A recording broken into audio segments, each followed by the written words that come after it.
Hey, everybody. It is a special day because Tyler has agreed to talk about one of my favorite stocks, SoFi. SoFi just reported its fourth quarter results, and there's a lot to like and a lot to be cautious about. So we're going to dive into the numbers, give our takes on it. Before we dive in, take a minute, check out the link you see on your screen, fool.com/Frankel. Get the top 10 stocks to buy right now for free from the Motley Fool. It is the best way to support this work we're doing on YouTube. Again, fool.com/Frankel. Check it out. So SoFi just reported its fourth quarter numbers, and in a lot of ways, it looks like an incredibly strong quarter. Just for example, 785,000 new members joined the ecosystem in the fourth quarter alone. That's an all-time high in terms of the number of members to join. Um, the Galileo technology platform actually got some really interesting partnerships, including one with the U.S. government. The U.S. Treasury has made it the official processing partner of their Direct Express program. They signed a hotel brand. They won't announce it yet because it's not public information yet. Hotel brand just signed with SoFi to produce a co-branded cashback debit card or rewards debit card, which is an interesting direction. Beyond that, there's a few numbers that looked really good. Credit quality actually improved significantly, despite what a lot of people are worried about personal loan default rates ticking upward. But personal loan charge-offs decreased by about 15 basis points on an annualized basis. Net interest margin grew because deposit costs are going down. At the time of Q3 numbers, we hadn't really seen any Federal Reserve rate cuts. I think the first one happened right before the end of the third quarter. So in the fourth quarter, we actually saw the effects of the rate cuts on deposit costs and interest margins. The guidance left a lot to be desired. Essentially, if you're a SoFi investor, you've seen the stock is down, about 10% since earnings. The reason is, in simple terms, SoFi is expecting their sales or the revenue in 2025 to be better than a lot of people thought it would, but profitability to be a little bit lower. And when your revenue's going like this and your profits are going like this, it means your margins are going to be a lot worse than people thought they were. So not too surprising that the stock sold off. But there's a lot I like about what they're doing. I'm going to talk about their loan platform business later on, but everyone knows that I like SoFi. It's always good to bring kind of someone who's a little more neutral than I am. So Tyler, what do you think of this quarter? Well, here's a couple of things. I mean, number one, the headline profitability number is a little, I don't want to say inflated. That's not not the right word, but it did have a pretty considerable income tax benefit. So I kind of wanted to look at the adjusted number a little bit more than the like GAAP number, because when you have a $250 million income tax benefit in the year, that tends to make for a nice little change. So 15 cents per share, that's okay. The thing that popped out to me, and it's something we have discussed when we discussed SoFi before, is costs related to its non-interest income components of the business. It's originations, servicing, platform fees, and things like that. These are all, kind of one of the reasons that at least in the impression I get is that a lot of people are very excited for this particular part of the business because it's faster moving, it's growing at a very fast rate, and kind of distinguishes it somewhat from other traditional banks. I might contest with that.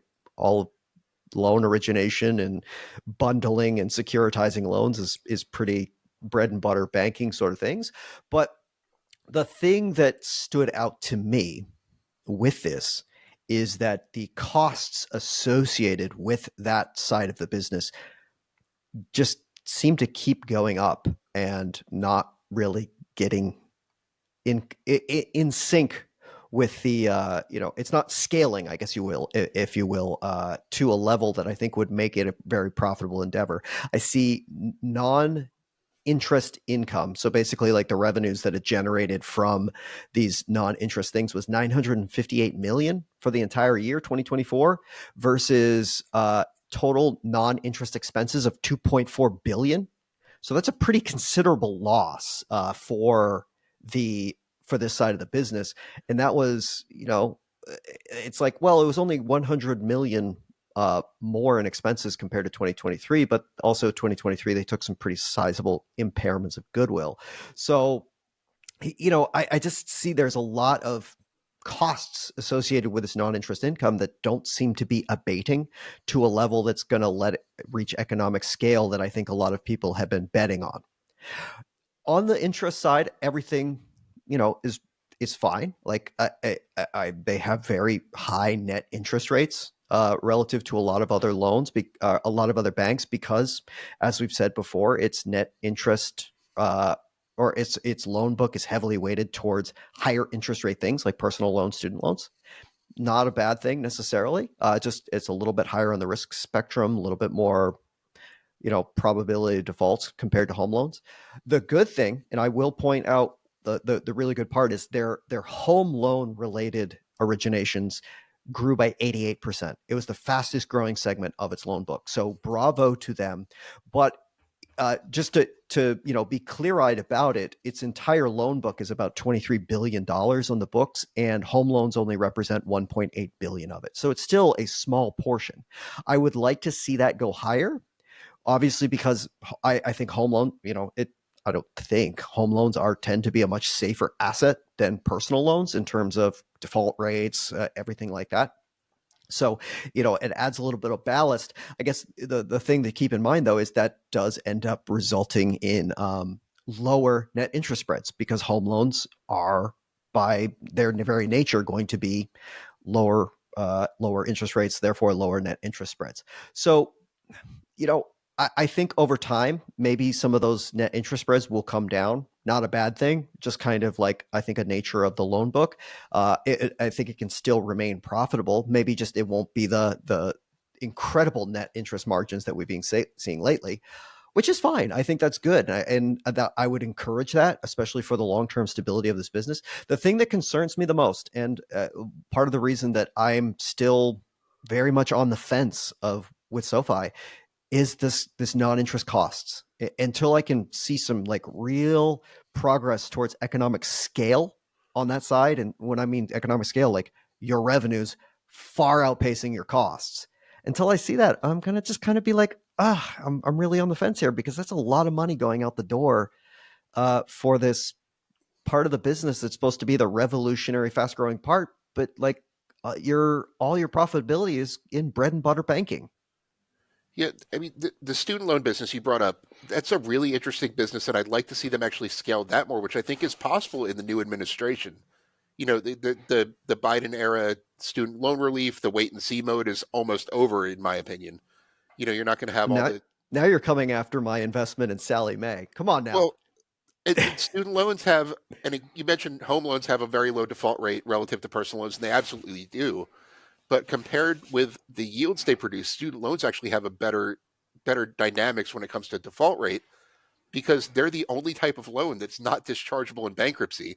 People pay their student loans and they still have pretty good yields. So it's a really interesting business economically that I think could do really well over the next few years. I would love to see them expand the home loans. They grew that 88%, as you mentioned, in a terrible real estate market. So, if they can do that again in a good market, then it could be a really good thing. Um, you're absolutely right about the non-interest expense. They got to get their customer acquisition costs down. Um, you know, the brokerage business, for example, they're paying, I think, $75 for brokerage referrals, and personal loans, they're paying, $300 for personal loan referrals. That's a form of a non-interest expense, of course. So they got to get that down. But what they're doing with their loan business is originating loans on behalf of third parties. Over $1 billion in the fourth quarter alone. That generates a stream. It not only lets them do something, it lets them pick and choose what loans they want to actually hold on their balance sheet and securitize, but it creates a stream of kind of low risk, capital light fee income. And I wouldn't mind seeing that part of the business continue to scale. It's like before we recorded, you mentioned like the Rocket Mortgage model, where you could just kind of send, to third party lenders like that. And I think that's a really good business model. And I'm glad to see them do that. I want to thank The Motley Fool for sponsoring this video. The Motley Fool is a company that provides investing insight and stock recommendations for investors of all skill sets and risk levels. You all know how much I love researching new stocks and trying to find the next best investments. So I'm proud to partner with The Motley Fool to bring you 10 stock picks from their popular product, Stock Advisor. Stock Advisor has beaten the market more than 5 times. Go to fool.com/Frankel to get your 10 stock picks now. The Motley Fool Stock Advisor returns are 914% as of January 7th, 2025, and are measured against the S&P 500 returns of 174% as of January 7th, 2025.